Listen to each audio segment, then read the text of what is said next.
Welcome, everyone. We're at an unusual time this week because I was busy with clients earlier today.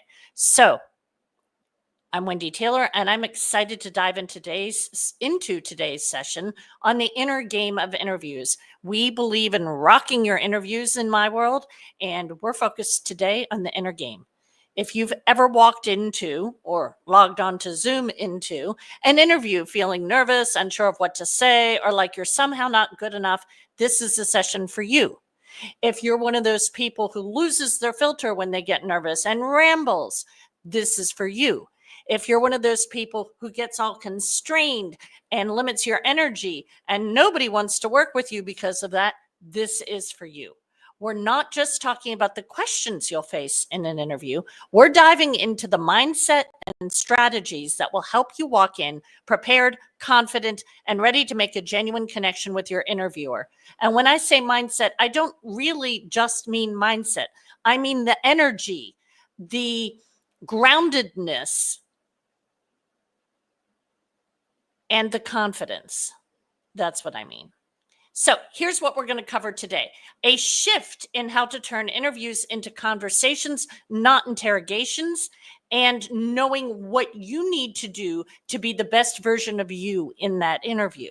How to prepare so well that you're unshakable, even when you get that curveball question. And you know me, I can talk baseball until the bottom of the ninth. I've kept score at every baseball game I've been to since I was 12 years old, thanks to my fabulous father. And so when I talk about curveballs, I know what I'm talking about. Then techniques to stay calm and centered or bring the right amount of energy to the table, no matter what's happening on that Zoom or in that room. Hey, I'm a poet today. Grab an old school notebook or open up your notes app because you're going to want to jot down some of these actionable tips, and stick around until the end because I have a special resource for you to take your interview prep to the next level. And I just want to throw out there why you might want to listen to me. Now, you're here probably because you already are listening to me, but maybe you needed a reminder. Why should I be listening to Wendy Taylor talk about interviews? I have one answer. It's a number. It's a really big number. 12,000.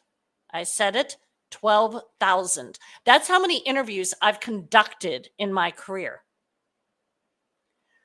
I've also taught hundreds of hiring managers and recruiters how to conduct interviews. I still work with founders of companies and teach them how to build their interview strategy as they're growing their teams. So I've been doing this for a long time. I conducted my first interviews quite a while ago. So 12,000 is a big number, and that's why you're here, and that's why you're listening to me. Okay, so we're going to start with that thing we're calling a mindset shift, but I mean mindset in a way bigger way than you're used to hearing it. So, mindset is your secret weapon. Interviews are often framed as a performance, and that can make you feel like you need to be perfect, which creates stress and pressure. Let me reframe this for you. An interview isn't a performance, it's a conversation, a two-way conversation. Here's the key. First of all, people hire people they like, which every HR and people operations person hearing this is going to have a meltdown right now because, of course, that's not what they're supposed to do. But human beings are going to human. Employers don't just hire skills. They're hiring energy or confidence, alignment with their team culture. We want to think about how we make that happen. To shift and reframe for yourself, focus on value over validation. Not, I hope they like me. What unique value can I bring to this role?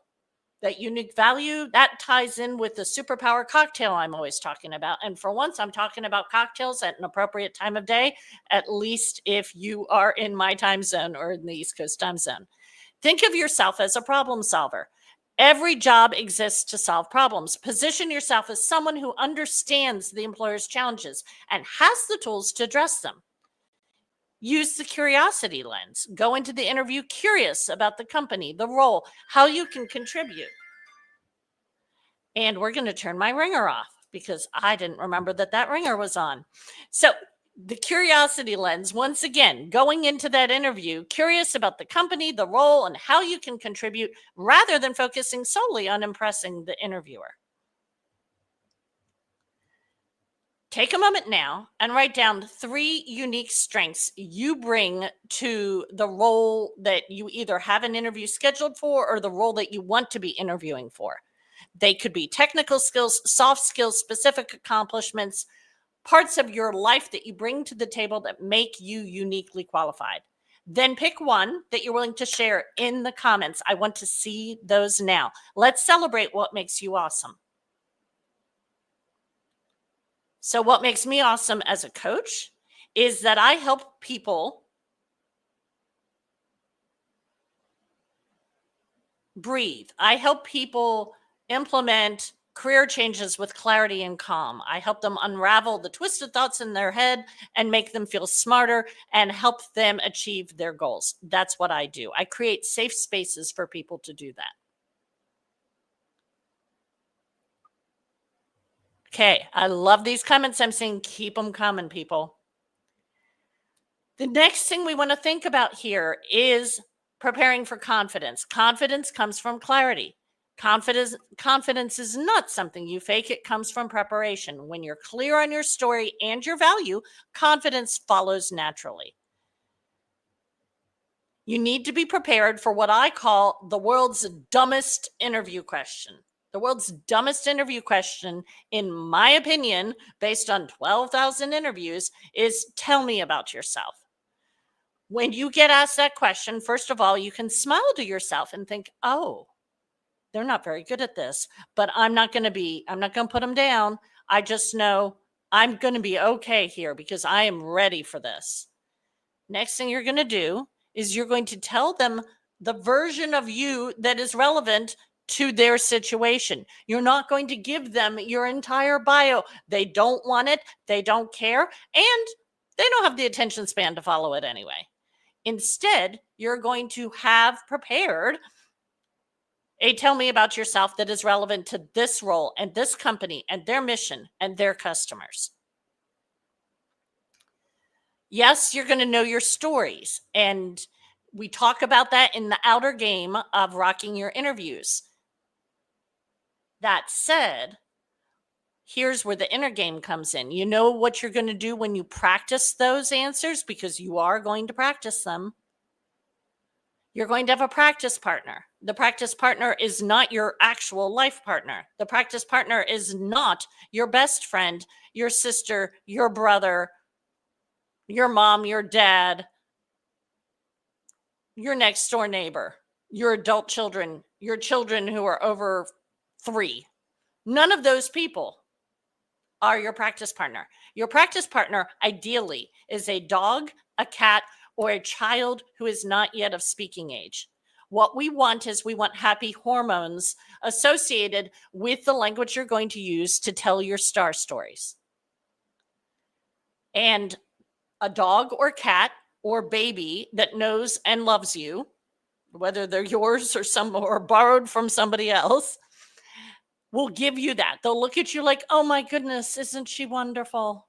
Oh, and your body will experience that sense of superpoweredness, that sense of I'm invincible, I'm a superhero. Those happy hormones will then kick in when you're answering the question in the interview. Now, if you don't happen to have a dog, a cat, or a baby that is not yet speaking, here are a couple options. A picture of your happy place.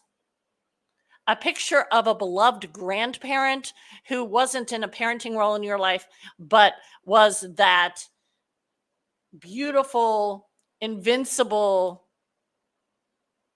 love you no matter what person. If you have children and they're no longer cute little babies, if you still have one of their stuffed animals, that'll work. Actually, I have some clients who don't have children who have stuffed animals that make them feel all happy, and they use their stuffed animal.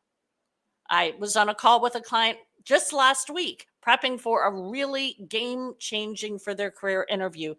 And she got out the stuffed animal and showed me the stuffed animal. So stuffed animals work. I have had somebody use a horse, but most of my clients don't have one of those. So got it. So that's how we're going to prepare our answers. And then let's talk about, actually, before we go on, I want you to share a question you'd love to ask an interviewer. Here's one to inspire you. No, you know what? I'm not going to do that. I'm not going to inspire you. In fact, I'm not going to have you do that question. I want to do something else. I'm changing my mind. It's Friday. I'm changing my mind. Here's what I want you to drop in the comments. I want you to drop in the comments who your practice partner is going to be, or what your practice partner is going to be. That's what I want you to do. Drop that in the comments. Okay. Now we get to the most important part of the process: managing anxiety and energy levels and focus and staying centered. So could be anxiety. It could be confidence levels. It could be not enough energy. It could be not enough focus. Everyone's different. I have everything from the most extreme introvert I ever worked with, who you had to have about 10 conversations with him before he didn't sound like a robot when you spoke to him. I had an amazing salesperson, customer success, account management background, really amazing human being. But talking about the current job was kind of a downer for them. And so we had to tap into energy, because nobody's going to hire a salesperson who lacks energy. Another person, really great channel salesperson, he was Mr. Mellow. Now, this comes in handy when you're doing channel sales. But once again, there's still the sales part of channel sales. And that lack of energy, that was killing his chances. So what did we do? We actually thought about a scenario that really made him happy. And the scenario was, in the future, 3 years from now, when my little boy, who's only 2 years old, is playing on his first Little League team, how am I going to talk to those kids about Little League? And so he wrote the words Little League on a Post-it, hung it on his monitor. And when he focused on that, he was a different person. He was amazing. Those are all different things that can happen. Then we've got my people who can't focus. They ramble. They tell rambling stories. We need to focus. We need to stay centered. We need to stay grounded. Then there's the confidence people, the anxiety people. How do we get calm? How do we show up and have calm confidence? Now, there are a whole bunch of different things you can do. Oh, you can do breath work. You can do this and you can do that. Here's my take on it. And this is the rule with my clients, that if you don't have time to prep for an interview, one of my clients had 1 hour's notice for an interview the other day. If you don't have time to prep for an interview, you can do one thing. You do one thing only, and this is it. A mind, body, spirit practice. Whatever yours is before that interview. Whatever that thing is that makes you a better spouse, a better parent, a better boss. Whatever that thing is that elevates energy if that's your need, calms you down if that's your need, gets you to stay focused. Basically, what I'm talking about is being able to slow down the pitch of the baseball that is coming at you. Your job is to get that ball in play. That is your job. I told you we were going to talk baseball today. So I'm going to tell you a story about Barry Bonds. And depending on where you live, you're already offended or you're really excited. I don't know which you are. You can tell me if you want in the comments. That'll get you talking. Barry Bonds had a practice, a batting practice, where he would take batting practice with one eye covered. First his right eye. He was left-handed, so the right eye was closer to the pitcher. Then his left eye. So the left-handed guy, right eye covered, batting practice. Then left eye covered, batting practice. Then when he had both eyes uncovered, It slowed down the speed of the pitch as far as his eyes were concerned. So he could see, as he described it to the ophthalmologist who told me the story, he could see the seams of the baseball, those beautiful little red seams of the baseball. Next time I do this and talk about this, I need to have a baseball in my hand. Anyway, that's what we're doing with our mind, body, spirit practice. We want you to be able to slow down the speed of the pitches, and the pitches are the questions. So in addition to elevating energy, if that's your need, calming you down, if that's your need, helping you stay focused and grounded, if that's your need, whatever it is, that mind, body, spirit practice will do that and help you slow down the speed of the questions, especially those curveball questions. We talked earlier, actually. So actually, before I go any further,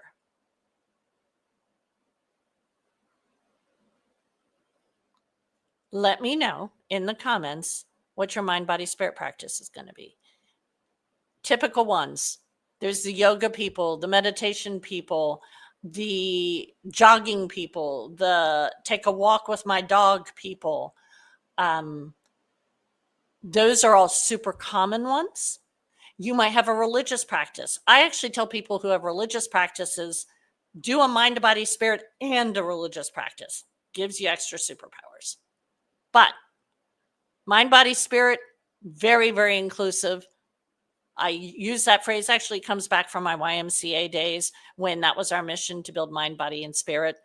And every program I ran had to be focused on that. I ran all the youth and family services for basically, if it was not athletic or aquatic and involved children 5 to 18, I ran that program. So that's why I like that phrase, mind, body, spirit. It comes back to that time in my life, but it really works for everyone. Everyone's got something that they can do that they know helps them be the best version of themselves. And that's what we're talking about here. So I want to know what your go-to mind, body, spirit makes me a better human practices. Drop that in the comments for me so I can see what that is. I have one other tip for you. I mentioned earlier that humans are involved in the hiring process. We keep wanting to talk about robots, but in the hiring process, it is driven by humans. From the minute you apply to that job or a recruiter finds you and asks you to apply to that job, all the way through the interview process, humans are in charge. I know that's shocking, but it's true. Here's the scoop. As I said earlier, humans hire people they like. What is my tip for being likable? Within the 3 days leading up to the interview, and 3 days is the magic number. I've been testing this 20 years of career coaching, job search coaching. I've got this down. 3 days is the magic number. So anytime in the 3 days leading up to the interview, do something fun. It changes you. It makes you more likable. Whatever your definition of fun is, whether it's something you do by yourself, with a friend, with your partner, with your children, with your dog, with your cat, I don't care. It's about you. Do something fun. And when your spouse or your bossy older sister or whoever is like, why are you doing that? You need to practice for your interview. You're going to say, my coach told me that I have to do something fun before my interview. Yeah, blame it on Coach Wendy. Okay, let's recap my 3 tips for how you're going to rock your interviews. So tip number 1 is your practice partner.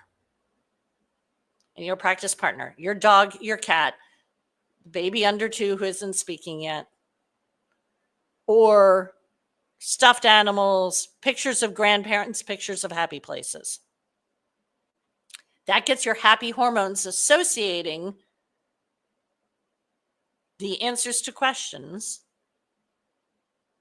with, I'm a superhero, I feel really happy. Then when you're in the interview, it can literally take the interviewer and turn them into the dog, the cat, the baby, the grandparent, the happy place, the stuffed animal.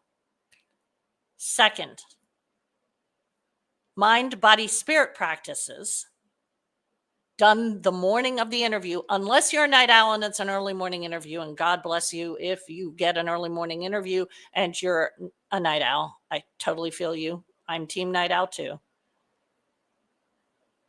If that's the case, you got to do it the night before. But the ideal scenario is morning of, you do your go-to mind, body, spirit practice. If you have a religious practice, you do that too. That will slow down the pitches. That will slow down the questions so that you can see the red seams of the baseball coming at you. That'll slow down those questions so that you can answer those questions with the right amount of energy, the right amount of confidence, the right amount of focus. Because all of us can have one thing that gets out of whack, and this will change that. And last but not least, people hire people they like because they're human. And the way that you are likable is to do something fun sometime in the 3 days leading up to the interview. It is game changing for how you'll show up in the interview.